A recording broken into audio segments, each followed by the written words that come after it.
Okay, and I'm just going to set this up and we're going to be doing this.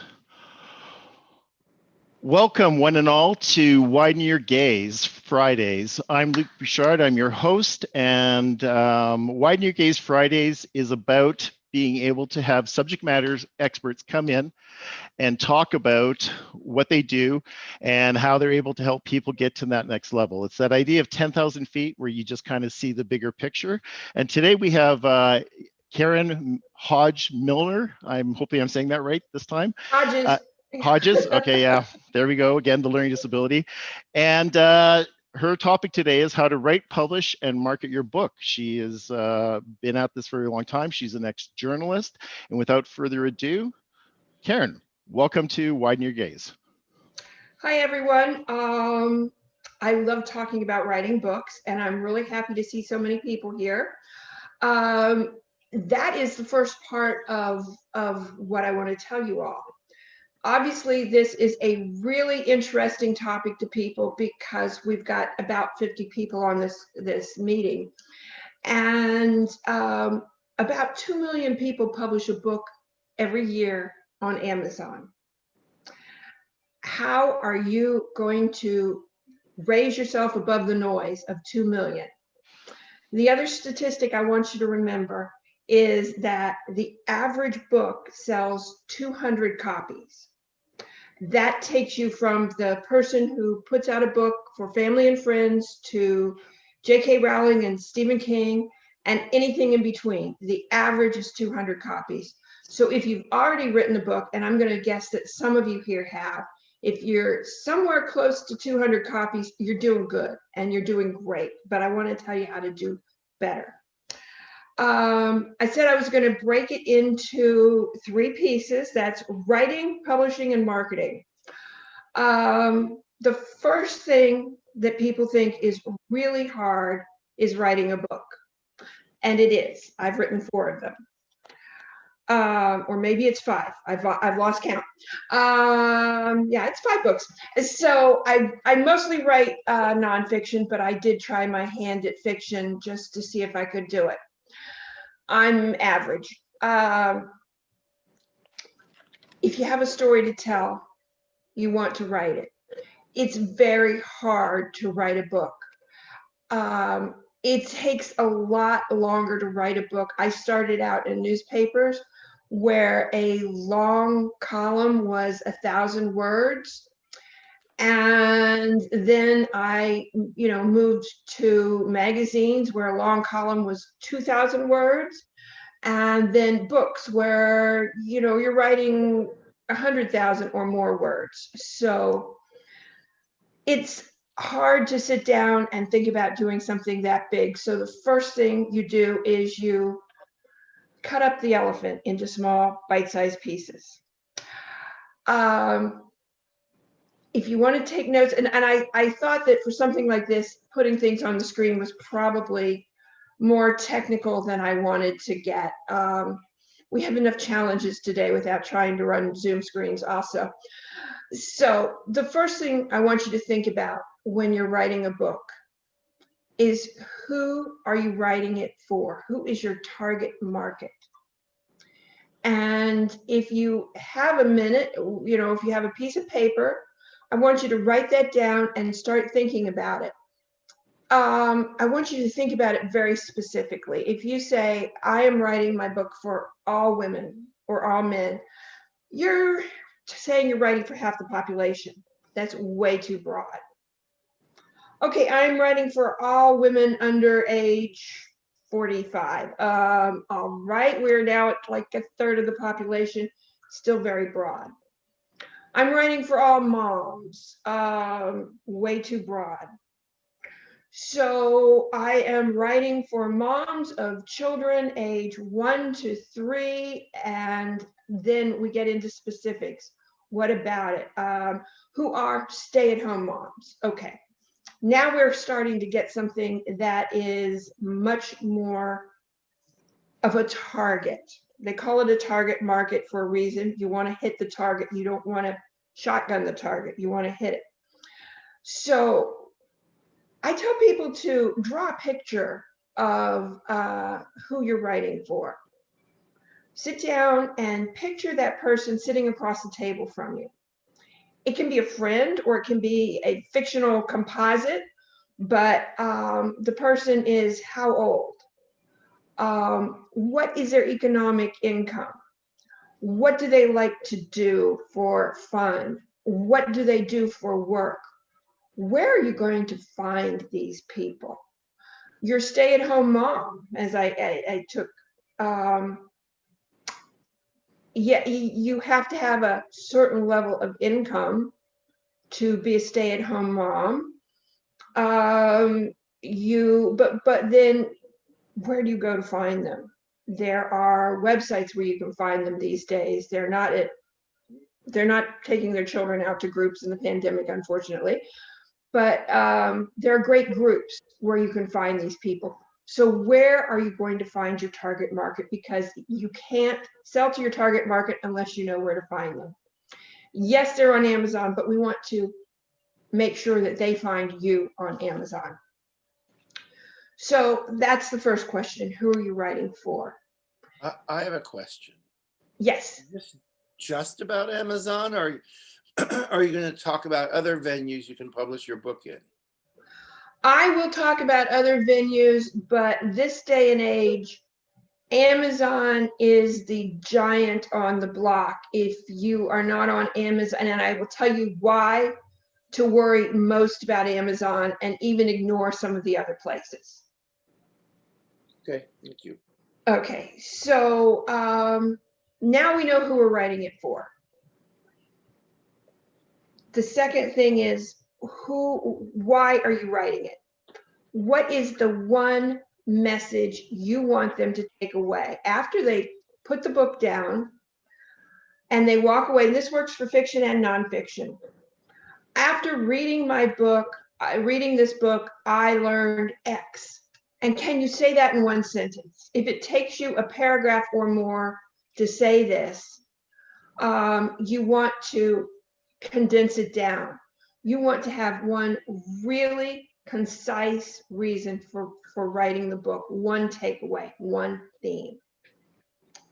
The third question I want you to ask yourself is, what do I want this book to do for me? And we talked about this a little when I talked with Luke and Chris and some other people. I don't particularly see their names here, but they might be on Monday. A lot of people have a problem with answering, what do I want the book to do for me? We want to be altruistic. So when I ask people, what do you want the book to do for you? They say, well, I want it to tell people that blah, blah, blah. No. What do you want the book to do for you? Do you want it to increase your business?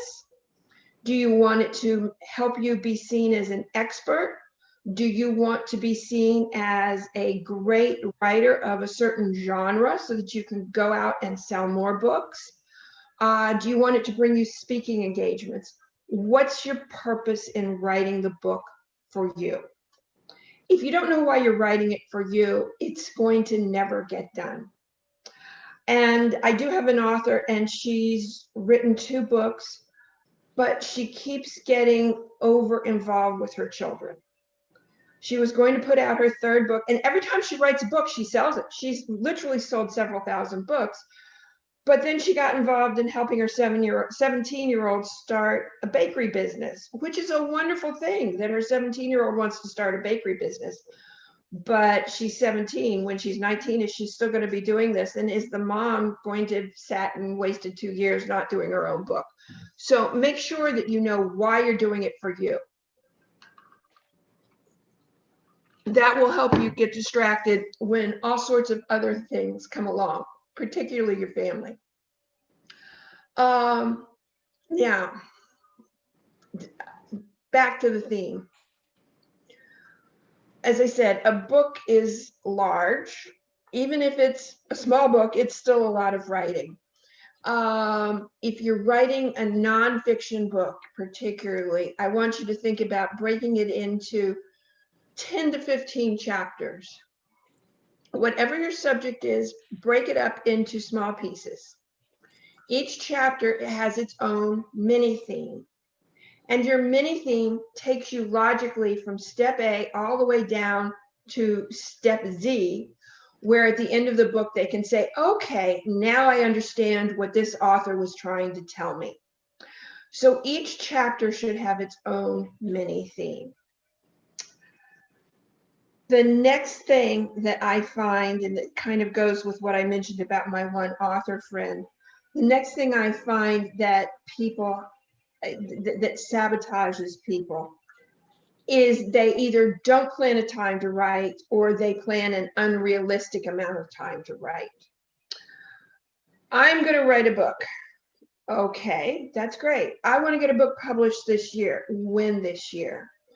I'm going to write every week. What time every week? Give yourself, look at your schedule and be realistic. If you have a full-time business, family at home, you're maybe doing distance learning with kids right now, when are you going to fit it in? Are you getting up? Are you the person who's getting up at 4 o'clock in the morning to spend 2 hours writing? And I do know people who do that, and it's not me. Are you staying up, putting the family to bed and writing from midnight to 2 a.m.? Do you have time in the middle of the day when everyone else is doing something? What time are you going to write? You don't have to write every single day, but you do have to put it on your schedule. I really suggest people plan on 2 to 3 hours 3 times a week. That's enough for you to get a lot done, not enough to be overly burdensome for the average person. If you have an extra large, busy schedule, you might have to do less. If you're one of the lucky ones who doesn't have a lot of other obligations, you can do more. But writing 2 to 3 hours a day, 3 times a week is going to get you a book done in less than a year. And I know people who have literally spent years writing books, and then they come to me and I put them on a schedule and they finish it up in a couple of months. I am serious. Giving yourself a schedule and sticking to it helps. One of the things I do, and you don't need me to do this for you, but I'm always happy to help. My contact information is there. You need an accountability person.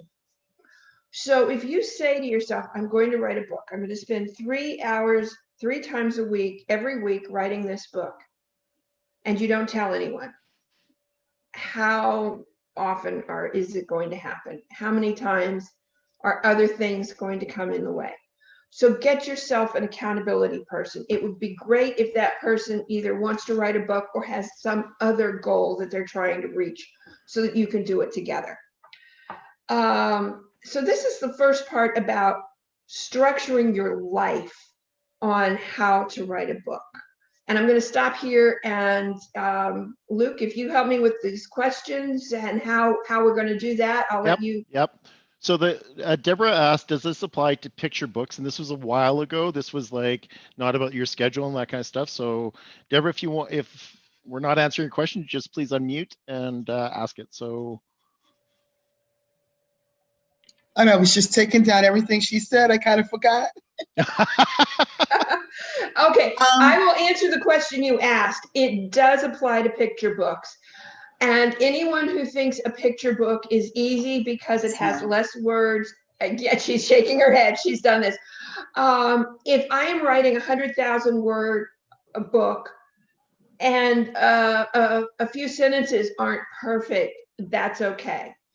If I'm writing a 200 word picture book, every single word has to be the right one. So yes, this applies to picture books. They're a whole different breed. They have a whole different set of issues, but all of the things, finding your target market, knowing who you're writing for, knowing why you're writing, and setting a schedule are involved.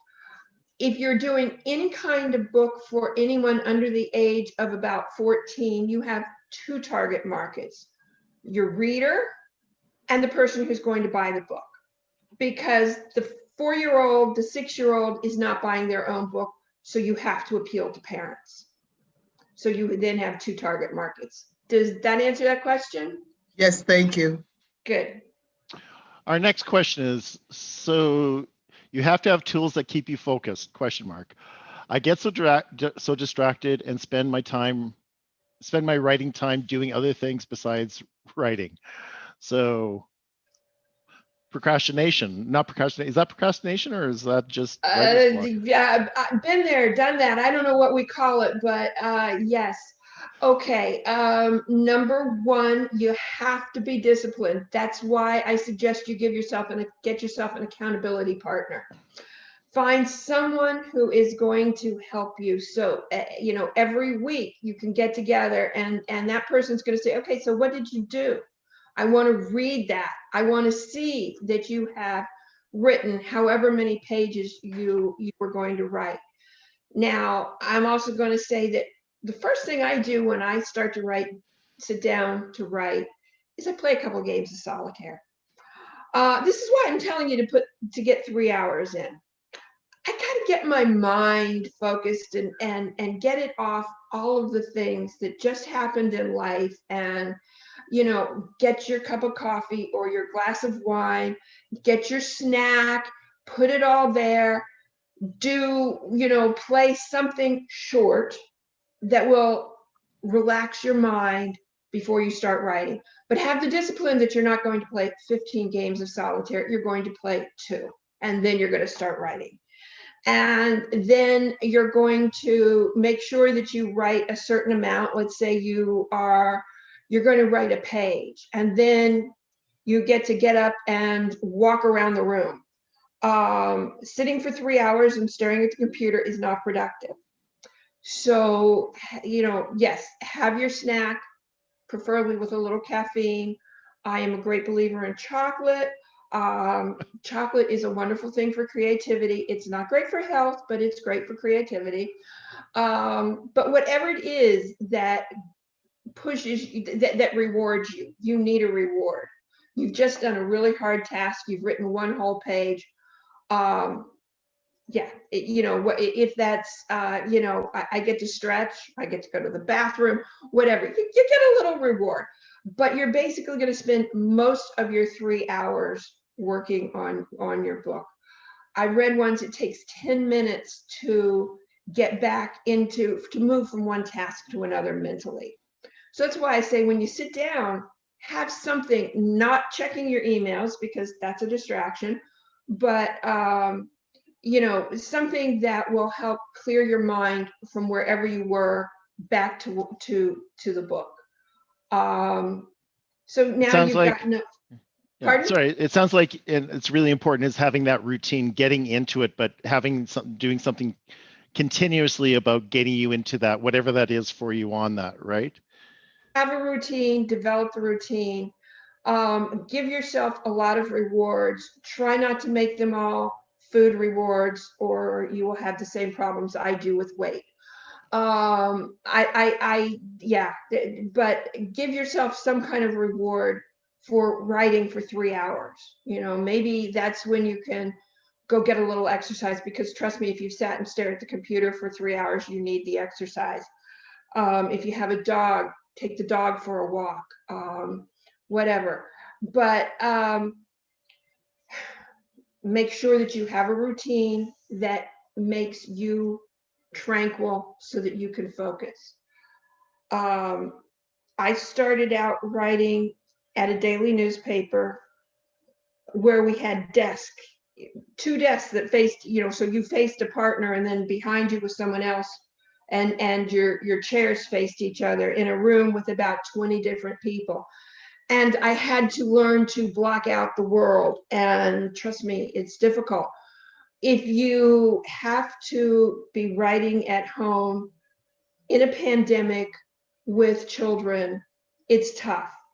So find a place that you can say, this is mommy or daddy's writing place. Don't disturb me unless there's an emergency, which anything for a child is an emergency. We know that.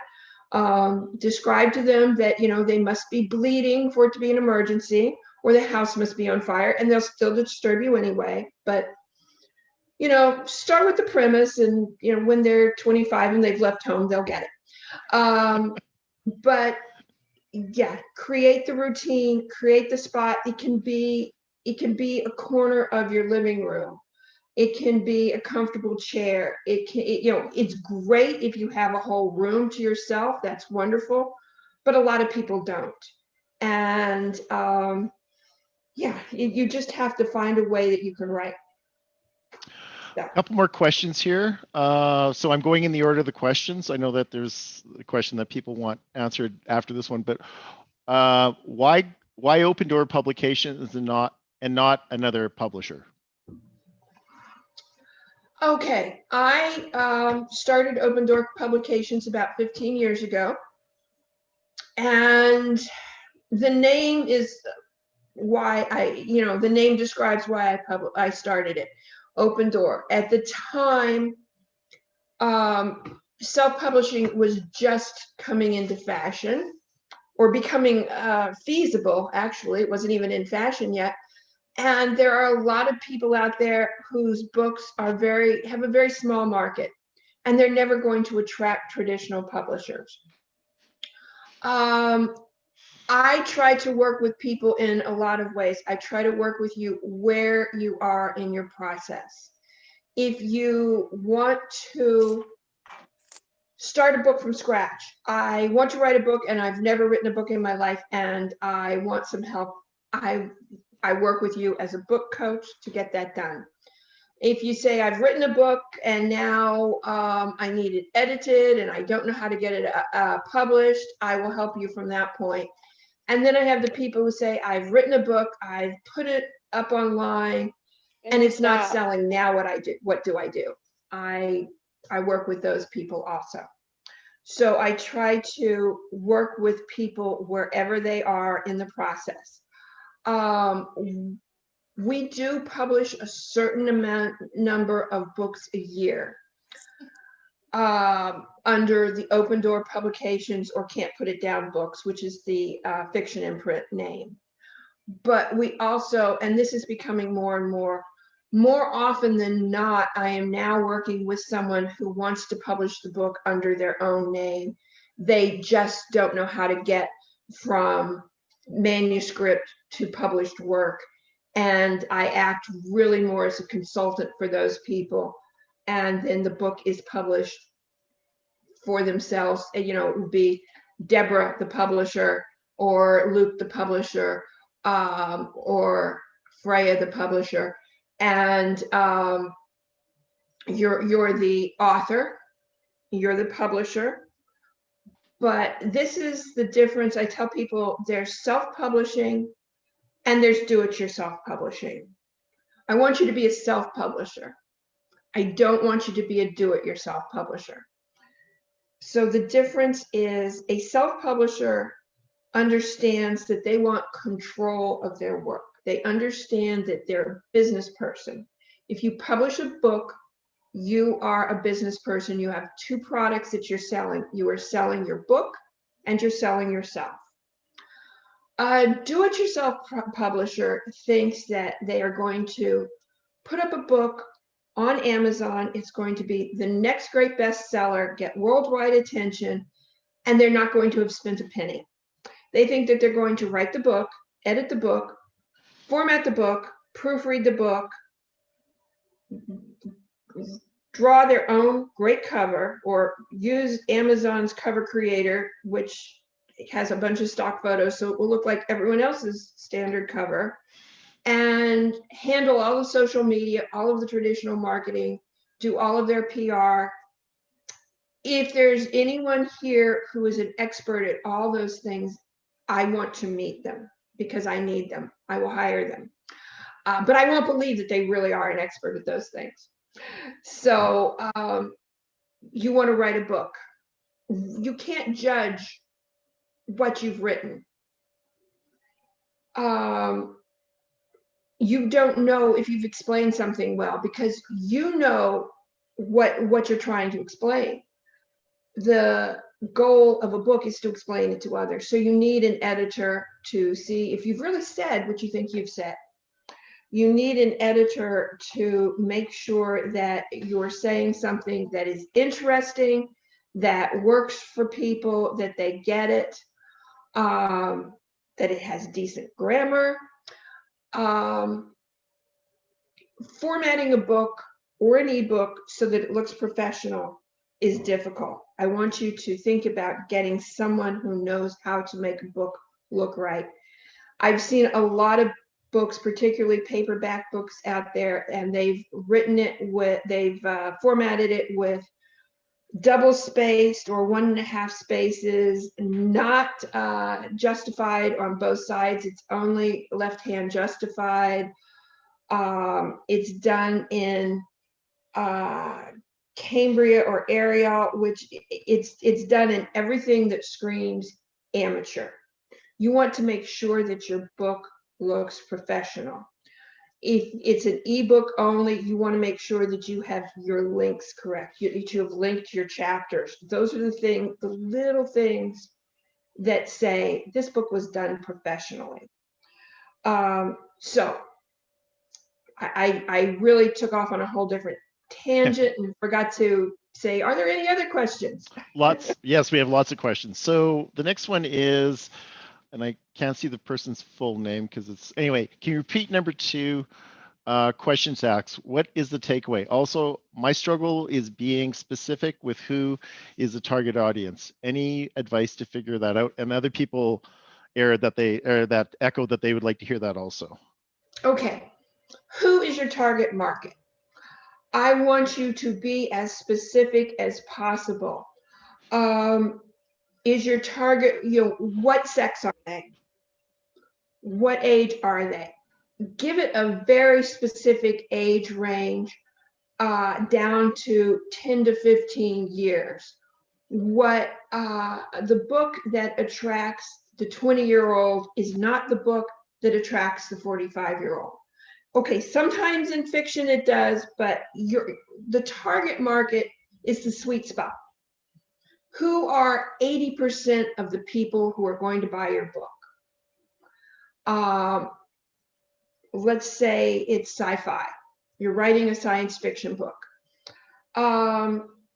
Science fiction readers tend to skew male. They tend to skew a little bit younger.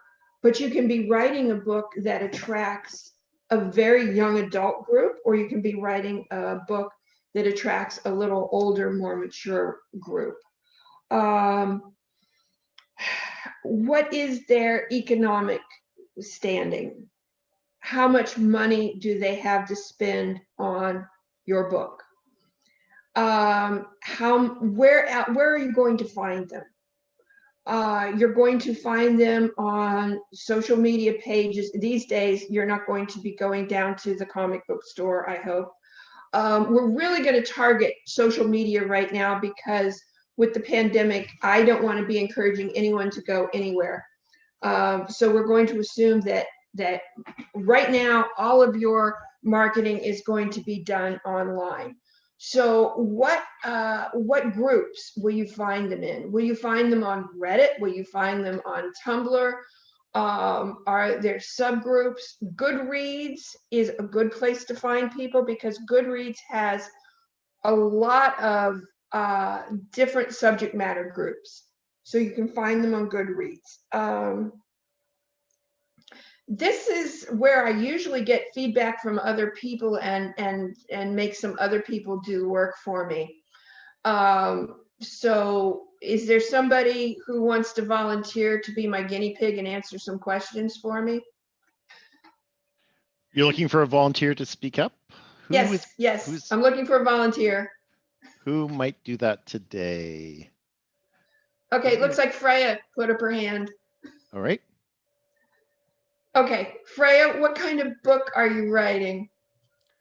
I am writing a memoir that I am trying to figure out how a memoir intersects with fictional telling.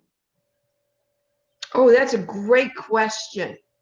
Okay, number one, let's start with how a memoir differs from a biography. A biography or an autobiography talks about a person's whole life from the time they were born until, if it's an autobiography, the time they finish writing the book. If it's a biography, it can be until the person's death. A memoir is about a theme. What is the one takeaway that you want your readers to get?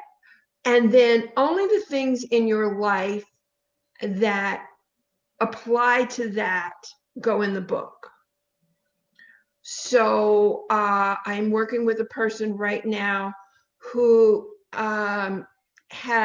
she's doing a memoir, but she had an accident and suffered a brain injury. Now, a little bit of background of who she was and the fact that she was very active in school in athletics is certainly important. But we're really focusing on how she got injured, what happened to her afterward, and her rehabilitation. Everything else about her life is not important for a memoir. So does that help? Yes. Okay, so who is your target market? My target market is women. Women who are in later middle age, who have had experience with relationships and relationships with loss and recovery. Okay, so let's make that more specific. Your target market is probably age 45 to 65. Mm-hmm. Right. They are a person who has experienced a loss. Is that divorce or death or both? You want me to answer? Yes, please. It's ironic, given your example. My fiance experienced a brain tumor and is still alive, and I remarried somebody else. Okay. So you want to talk to people who are looking for some kind of experience. You could target that book in about 5 different ways. So what is the way you're targeting the book? I want to tell the story about the fiance, not my marriage forward. I want to talk about the experience that I went through in supporting him and taking that up to the point that I moved on, but the moved on part is not important. Right. But you want to say, if you're in this situation, here's how you move on. So your takeaway is, I was in this situation, I love someone, but that was never going to work and I had to move on, and here's how. No. No. I'm more interested in telling the love story and the aftermath of the brain tumor. Okay. Then as I said, give me in one sentence. I've read your whole book, and I say Freya's book is about one sentence. How you can love two very different people. And that's a great theme. Okay. And it's, as I say, it's hard because I don't see everyone, and I can't say raise your hands, but if there's some way that everyone can say, that's a theme that interests me. How to love two people. What happens when you love two people? That's really fascinating. I don't have to be in that situation to have to be interested in reading about it. Does that help you? Yes. Okay. Should we move to another question? Because I do want to move on to the different parts. I said I was going to talk about writing, marketing, and publishing. So I want to make sure we get time for the second two parts. Yeah. So what? Just the other question we're going to take right now, because there's been a lot of chat, and that's great. It's. I'm kind of getting lost in it, but there was a question about poetry, and Ooh. how is poetry? And the question was, are books of poetry still a thing, a good thing? Do they sell? And then a lot of people put their thoughts behind that. So what's your take on poetry? I tell people that children's books are one of the hardest things to sell and market. And there's one thing harder, and that's poetry. It's really tough. It can be done. I know one successful poet, and how he does it is through speaking. If you are going to be a writer today, you need to be a speaker. That goes doubly for if you're going to be a poet. You need to be a speaker. You need to be able to split your time between having the tranquility and creativity, creative space to write the poetry, and either hiring an assistant or something who's going to find you speaking engagements. This person I know, and he's in his mid-30s now. Pre-pandemic, he was on the road more than half the year, going to different coffee shops, bookstores, internet cafes, colleges, high schools, and earning about $3,000 to $6,000 per gig, plus selling books at the gig. I would have to look up his sales on Amazon, but his sales on Amazon are not nearly what they are for selling in person. Now, I have not talked to him in several months, so I don't know what his focus is right now. If he decided to, use the pandemic as a way to write books, to have more time to write, or if he's doing virtual or what. But if you want to write books, you have to learn to be a really great presenter. We are approximately halfway through our time. There was a lot of chat in there. I'm thinking what we're going to just have you do is continue, Karen, with what your next talking point is. And then what we'll do after that is we'll have people ask the questions at the end on that. So okay. If you... Next point is we've written the book. We've gotten it edited. We've gotten it formatted. We've gotten it proofed. Now what do you do? And Luke did say, are you only talking about Amazon? There are other places to sell books. Amazon is the big giant in the world. They are the giant that authors love to hate. We hate them. They're in the market to make money for themselves, not for us, but we need them. I couldn't do what I do without them. And most people, without Amazon, we would still be dependent on traditional publishers picking and choosing the books that they thought would sell, instead of having the ability to put it out and see if we can find our own readers. So yes, put your book on Amazon. If you want to put it on any place else, that's fine too. There is Ingram, which has Ingram Spark and Lightning Source. They are the largest book distributing company in the world. I have used Lightning Source for 14 years. When I started using Lightning Source, it was because Amazon had not come as far as it has, and I needed Lightning Source. Lightning Source has become less and less easy to use and more expensive, and gives less and less service. Unless you really want to print a hardback book, and that's a vanity and it's something that most people don't need, try not to use Lightning Source or Ingram Spark. They're two parts of the same company. Amazon, you can do a color paperback, you can do a black and white paperback, you can do an ebook. Amazon uses, it's called Kindle Direct Publishing, kdp.amazon.com. If you haven't been there, go to it, sign in, always sign in with your own Amazon account. Don't create a second account. It will just confuse things. Explore KDP, check it out. Once you have your book ready to publish, you're going to get onto KDP.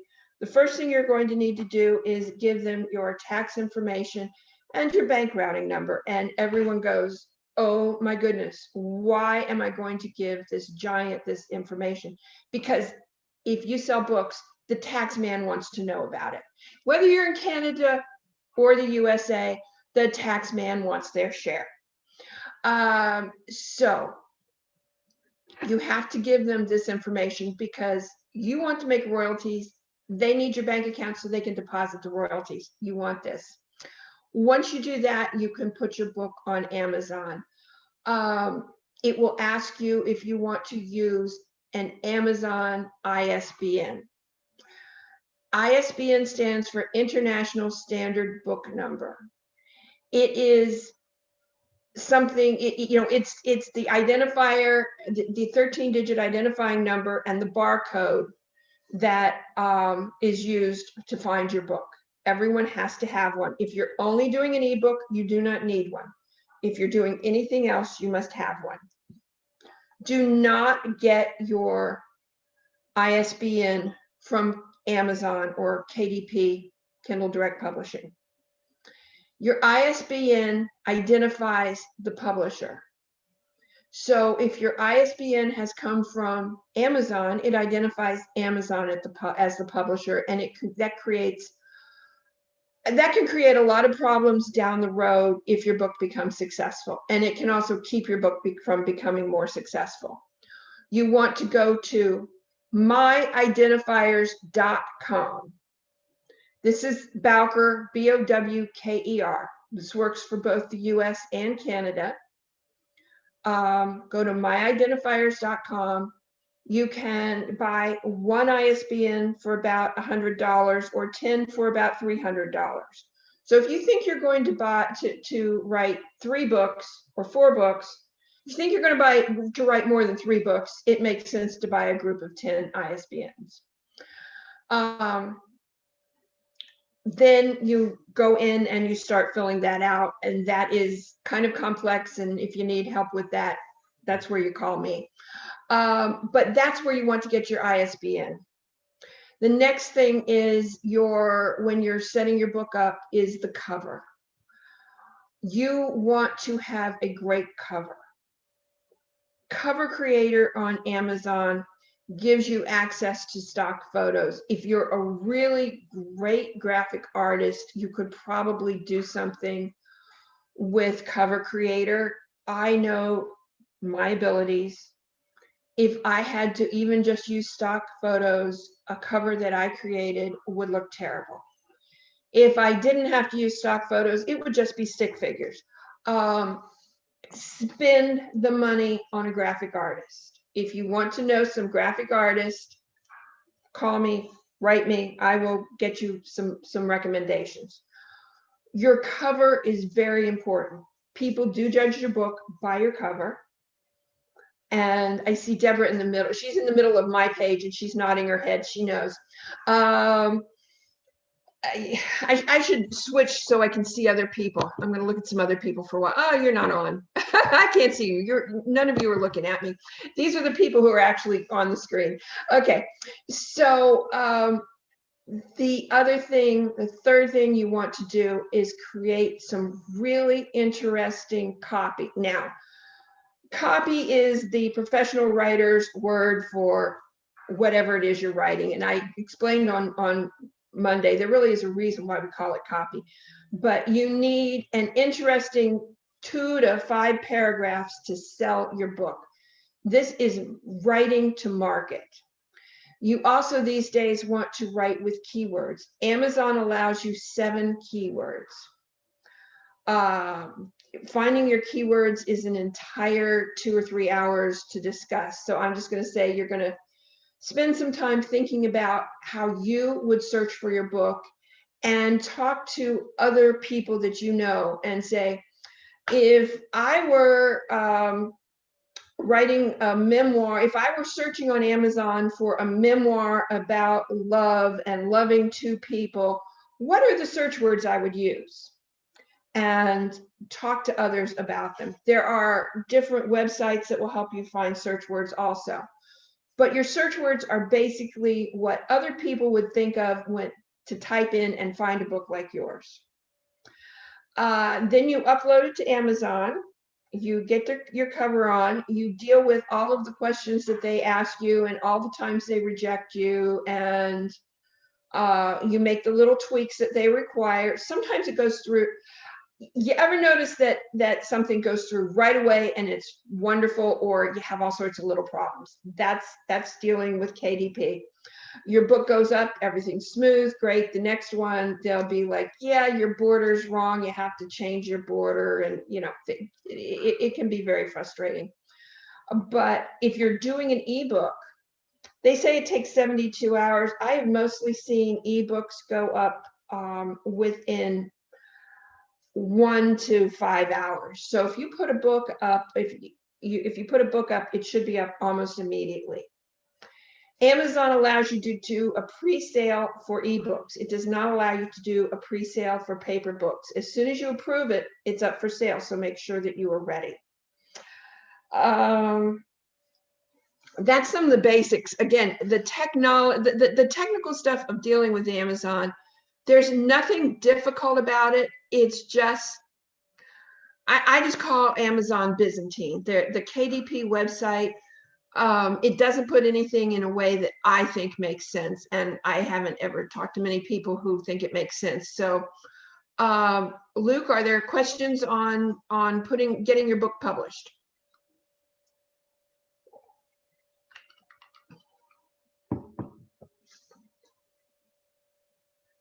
We lost Luke. Man, There you are. I had it on mute because I didn't want to make noise. I'm not seeing, copyright protection is the Okay. last one on that. So. Okay, excellent. Yes. When you write a book and you put the little copyright symbol, your name and the year, you acquire some protection free. You can pay in the United States, it's about $50. I do not know specifically what the going rate in Canada is. It's a different organization. It's a government organization. So you're either going to get your US copyright or your Canadian copyright. The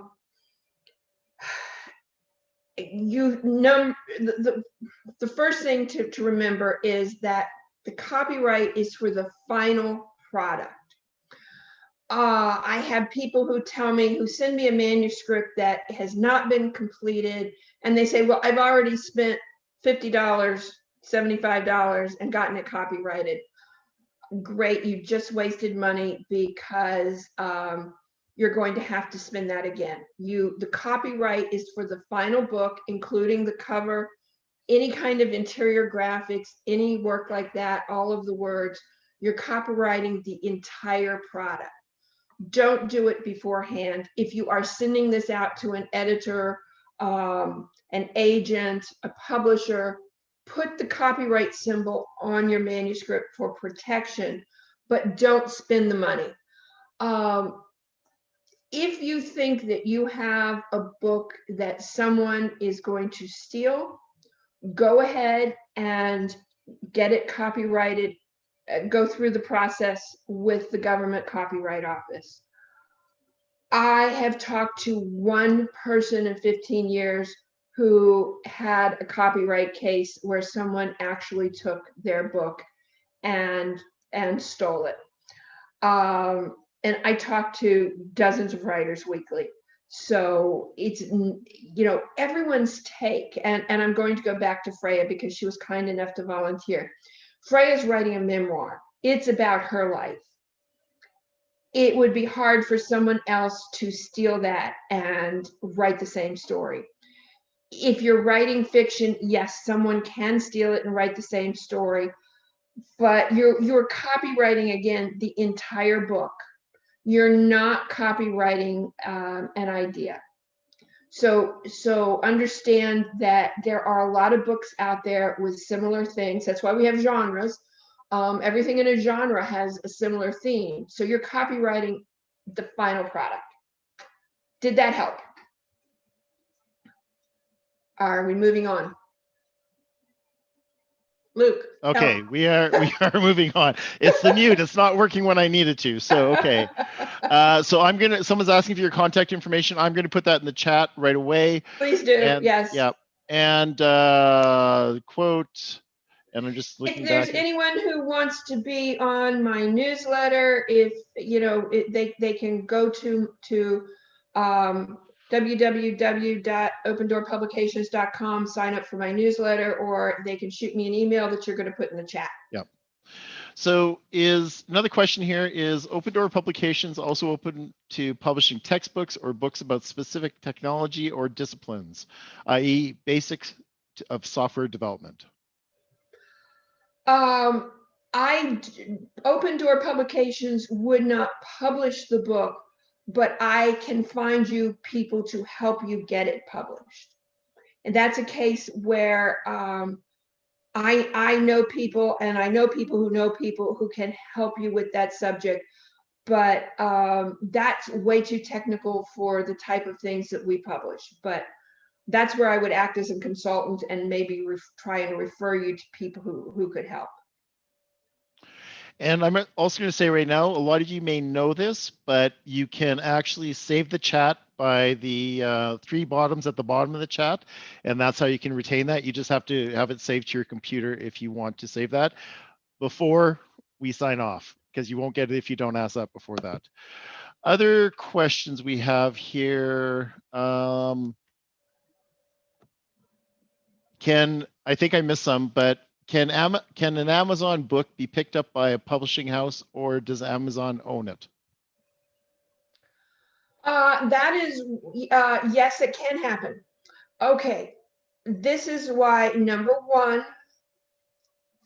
always put your copyright. You should own your own copyright. If Open Door Publications or Can't Put It Down Books publishes a book, my companies never own the copyright. I spent too many years as an author and writing things that someone else owned. Make sure if you have a contract with anyone that you own the copyright. If the ISBN is owned by Amazon, it can still be picked up by other people. I'm in the process of turning an ISBN over. The person who wrote the book has died. His heirs want to own it and have more control over it. And it's a several month process to get the ISBN removed and for them to get back the put on a new ISBN. We've been working on this since September. It's still not, I thought it was done. She just emailed me and said, that didn't work. I need to do more. Own your own ISBN. If someone else wants to pick it up, it will be easier for you. Another question. So working on an iPhone, please repeat saving the chat. I don't know if you can save your chat on a mobile device. Anyone want to tell me, can you do that here? Because I've actually never asked me that. I don't think you can.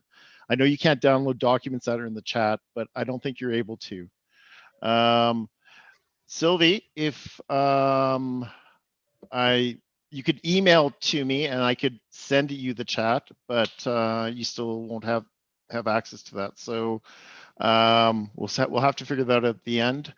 And I've put in, Karen, I've put in your Facebook page. I've also put in your website for Open Door Publications. I'm going to put the email in next as soon as I take it out of my once I find it. Another question: do you recommend self-publishing as opposed to conventional publishing? Yes, yes, yes, and yes. Self-publishing gives you control. In this day and age, traditional publishers are really limiting how much they publish. They're only looking for tried and true authors who are either have already published or are celebrities, it is very hard to get a traditional publisher. Whether you have a traditional publisher or you self-publish, this takes me right into the next part of it. You are going to have to market your book. Publishers have, a traditional publisher might have 100 authors on their rolls. They have, let's keep these numbers around and say they have $100,000 to spend a year in marketing. The first 2 or 3 top authors are going to get 75% of that money split between them. That means that the next 97 authors get about $25,000 split between them. So if you're lucky and you're a first-time author, your publisher might spend $500 or $1,000 on you. That's not going to take you very far. That might get you a press kit, and you can get one of those yourself for a lot less. If you are, whether you are self-publishing or publishing with someone else, you have to be ready to do your own marketing. These days, luckily, marketing is being done online. The good and the bad of online marketing is I'm sitting in my home talking to about 50 people right now. The bad news, if you're an author, when you go out and you do a talk at a bookstore, you are very likely to that 50 people to sell 40 to 70 books, because some people will buy more than one, particularly if you're going to do a bookstore thing, do it right before Christmas. People are looking for gifts. It's much less likely that someone online is going on a Zoom event like this, that they're going to go, oh yeah, I'm going to buy the book. So authors' sales are down right now because they cannot go out and do the personal marketing. But there are all sorts of ways to do marketing through social media, through Amazon ads, through Amazon free giveaways, through Amazon weekly deals. If you are going to do, you get to put up your book. You put up your book, you put it up as an ebook and a paper book. Now you want to go out and market. The first thing I want you to do is market to your friends and family. If you don't have a Facebook page and you're thinking about writing a book, start it now. Put everyone you know on that Facebook page.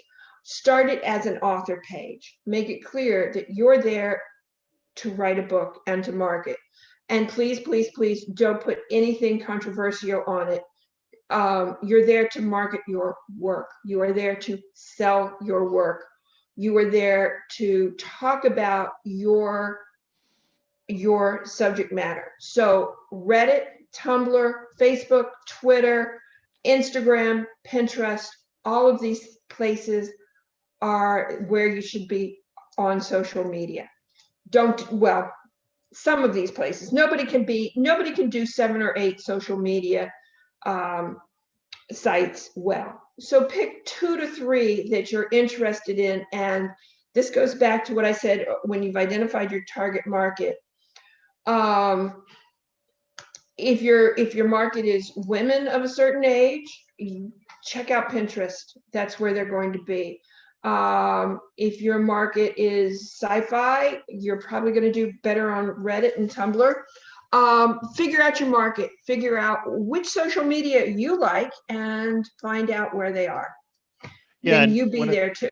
Yeah, Yes. and one of the things I say to people is like, where does your audience live? Where do they spend their time? Where do they spend their downtime? Because where they spend their downtime is where you market to them on that. So there's another question about can you still qualify for book awards if you self-publish? Yes. You have to make sure that there are hundreds of contests out there. If you have a certain target contest in mind, before you publish, check out the rules and try and follow them. I would suggest that you don't publish with only one contest in mind. That's very limiting. If you want to try marketing through entering contests, research them beforehand, pick a half dozen that would fit your genre and the way you're writing, and then look at examples of winners before you write the book, before you publish, before you get the cover, before you publish the book. So do the research on contests before you publish. Another question here: can Open Door help you find an agent if you don't want to self-publish? I know one agent. She works with medical topics only. I am very anti-agent. My experience with agents over the years has been very bad. I have worked with agents. My experience is that they lead you on, tell you that they're going to sell your book, and nothing ever comes of it. I am a professional writer. I write for money. If I am writing on spec, I am not making money. So I had an agent. My experience with agents is I had an agent say, "Oh, I love the way you write nonfiction. You're a generalist. You can write about a lot of topics. If you would write up an outline in the first 3 chapters of a book on whatever it was, I know that I can sell it." Well, at that point, I was doing a lot of freelance writing. Most of my career was freelance writing. I wasn't really doing the editing and publishing. So it took me 3 weeks of getting this to her, not making any money, but, "Oh, I can sell this and make a lot of money for you."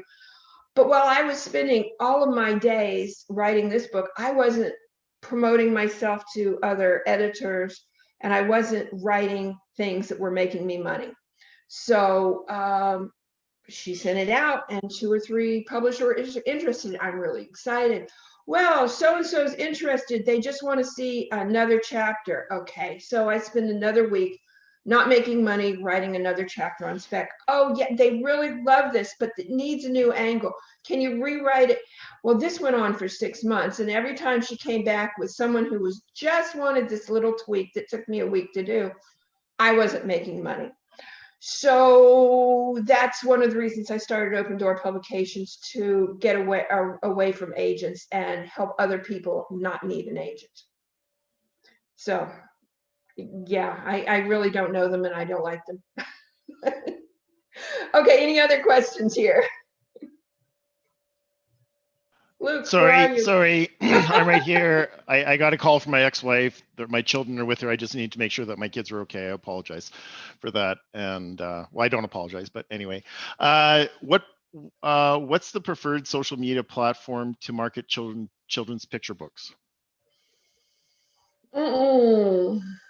Number 1, all authors ought to have a Facebook page. Number 2, once you've put your book on Amazon, go to Author Central and put up your Amazon Author Central page. There are one site I know is called the Wonder Years, which is for new moms. If you have a children's book, I am assuming that I am hoping that you know something about the moms that you're looking for, because I do have a lot of people who come to me saying, "I want to write a children's book just like the one that I used to like when I was a child." That's great, but that book was already written, and children today don't necessarily want to read what you wanted to read. So I can't tell you the specific platforms. I'm going to say Pinterest and Instagram would be good places. Definitely Facebook. And then look at the only one that I know of offhand is the Wonder Years, but go to the Wonder Years, and then that will probably take you to some other sites that you should be looking at. Okay, so let me see here.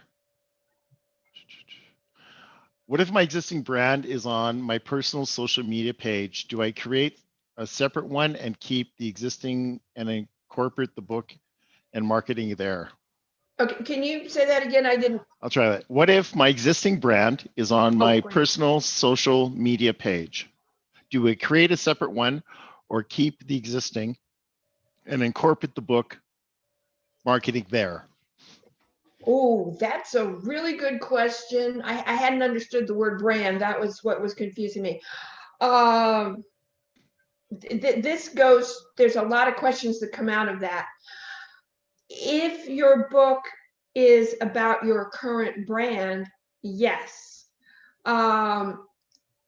If you're writing the book to give you more credibility, by all means, yes. But let's say that you're a teacher, and I've actually worked with 2 teachers who were writing romances that were, had a lot of sex and were definitely adult centered. And they did not want their students or their students' parents finding their social media Facebook page and seeing, thinking particularly of one of the books, a sexy bare-chested man in a kilt carrying a sword being promoted by their children's 6th grade teacher. So the question is, does your book work with your existing brand? Does your book work for your existing audience? If you have never written a book before and you have a full-time job with a corporation, are they going to appreciate your book and you're mixing your brand with their brand? Those are all the questions you have to ask yourself. So the answer is very personal and has to do with who you are and who all of your relationships are. I don't know. I got lost in it. So if there's more questions, you're going to have to ask them. Or if I've missed a question, I apologize. Not my intent, but you just get you to ask those questions at the end, because I'm not sure if I've missed one yet. Or you could unmute your phone, unmute your Zoom and just ask the question. That's kind of crazy. Yeah, well, I've now got this up and I'm seeing some here. Okay.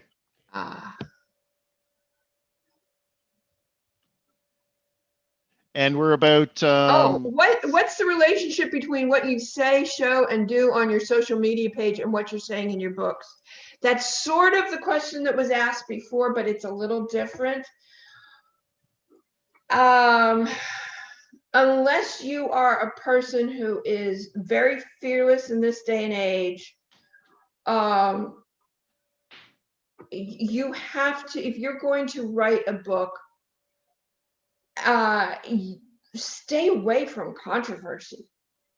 Again, like I say, if you're a teacher and you're writing a romance book, is your school board going to fire you?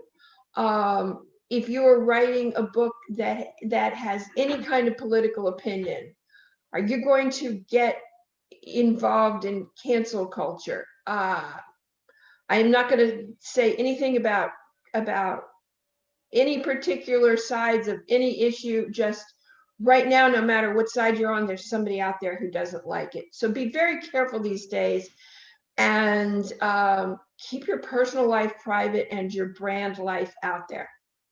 So it really, what we're talking about is what's your comfort or what's your tolerance for conflict?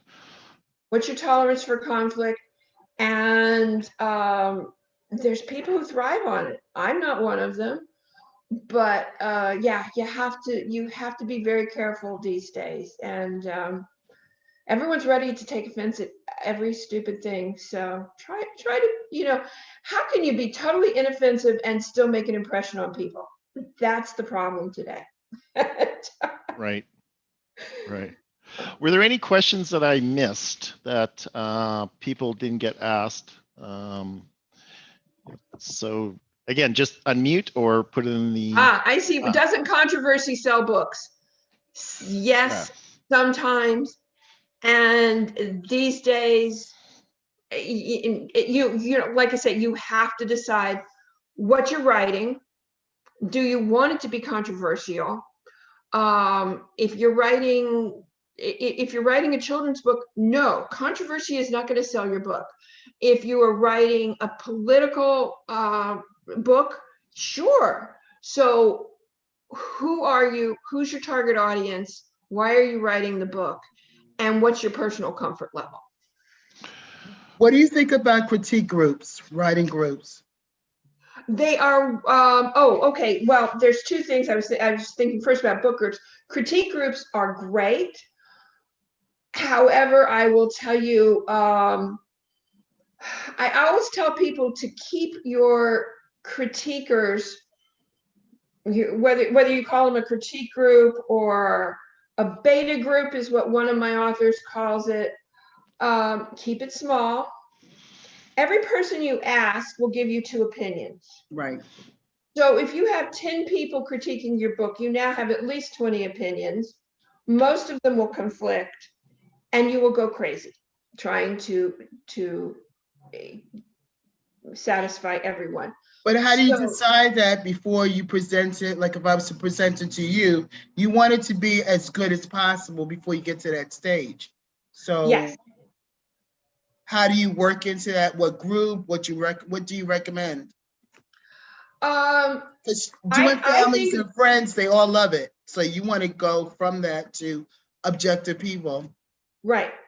Okay, so the first critique group can be friends and understand that they will love it because they're your friends. I hope they will love it because they're your friends or your family or your mom, but they also may have big blind spots because they're your friends.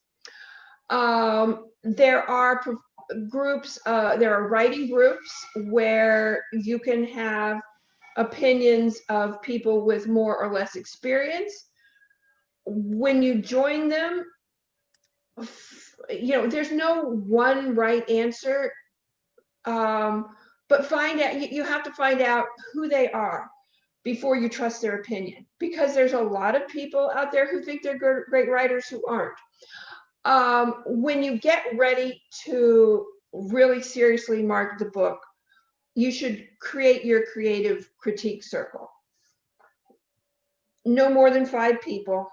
Your editor, and I prefer an editor who knows something about commercial books, because you can have an academic editor who's going to tell you that this is a beautiful, well-written, perfectly grammatical, interesting book, but they won't know if it'll sell.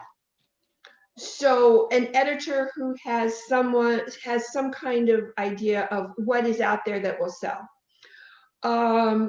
Someone that you just trust. That's your parent, your spouse, your child, someone that you trust who will support you, but will be honest with you. You need to have a graphic designer to help you. So a graphic designer should be part of your group. Or an illustrator? Or illustrator, yes. Whatever,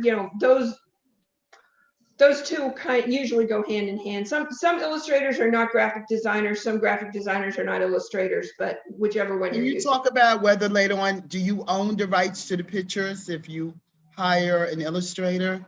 Let me finish. So I do want you to Okay. have on your creative team, I want you to have someone who's knowledgeable about marketing. And I want you to have someone who is knowledgeable about websites and social media. So that's 5 people. No more than that should be on your team. Owning the illustrations. That is a very important thing. That is work for hire. And this also goes to writing. Make sure when you hire someone, when you're talking to an editor, a publisher, a printer, no matter what services you are looking for, but particularly with graphics, make sure that you are getting a work for hire and that you own all of the rights. If you don't want to pay as much money, you will have to share the rights. If work for hire is the most expensive way to do it, it also gives you complete control. If you want to do this for a lot less money, you will share the rights with them. You also must make sure that you know what kind of credit in any contract that you work with. Work for hire doesn't mean they're working without credit. They want, you know, even if they are selling it and then you can do whatever you want, you're gonna turn these, after a book, you're gonna be selling coffee mugs and coasters and inspirational posters, and you want to make sure you have all the profit from it. Great, but your illustrator should get the credit for it, so make sure that is in the contract. If you don't want to give them credit for it, their price just went up astronomically. So make sure that you know all those things. Yeah, and that's no different than me producing a video for someone. If I don't get my brand on it, just like it's gone up 3 times now, because I want my brand to be on the end of it, so people knew who did it. So I absolutely agree with that. I have a question. What do you recommend for writers who elect to be ghost writers? Like, I don't want my name associated with what I write. I have done ghostwriting. I just finished a ghostwriting project. As a ghostwriter, the worst thing about ghostwriting is you can't market yourself. I'm a great ghostwriter, but I can't tell you what I've done. Yeah, that's really good for your portfolio. So again, same thing with You know, like I have a novel. I didn't mean to interrupt that. I write things, but I was told I should release it, but I said I wouldn't release it with my name. I would release it like under a ghost name. I Or a wouldn't want synonym? A synonym? Okay, that's a different story already. Yeah, that's a pen name or pseudonym. Ghostwriting is a whole different ballgame. You're talking about using a pen name. And I know, and again, let me go back to that teacher who was writing the sexy romance with the guy in kilts on the cover. Definitely used a pen name. Why do you want to use a pen name? If you are just afraid, go ahead and use your own name. If you have a specific economic reason for using a pen name, use it. It makes it harder to sell. And on Monday, we were talking about authors, well-known authors who write under 2 or 3 different names, and they're doing it for brand awareness. They're writing, sci-fi under one name and historical fiction under another name, because they're not confusing their brands. For the same reason that I have a publishing imprint that does nonfiction and a publishing imprint that does fiction. Because you try not to confuse people. It is anyone I've worked with who used a pseudonym, it is harder to market, depending on how anonymous you want to be.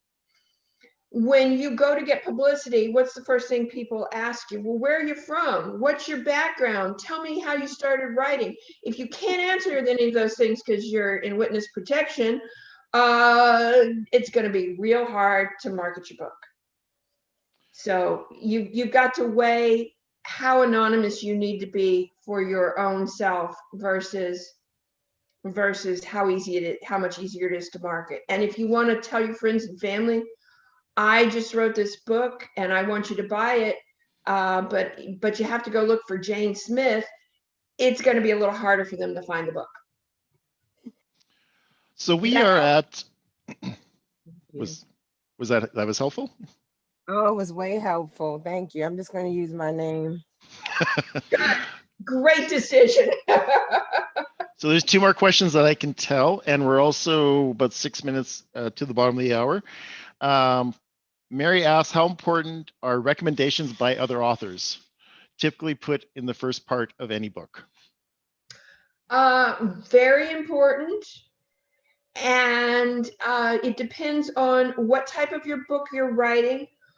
But these days, I'm going to tell you, your Amazon reviews are as important or more important.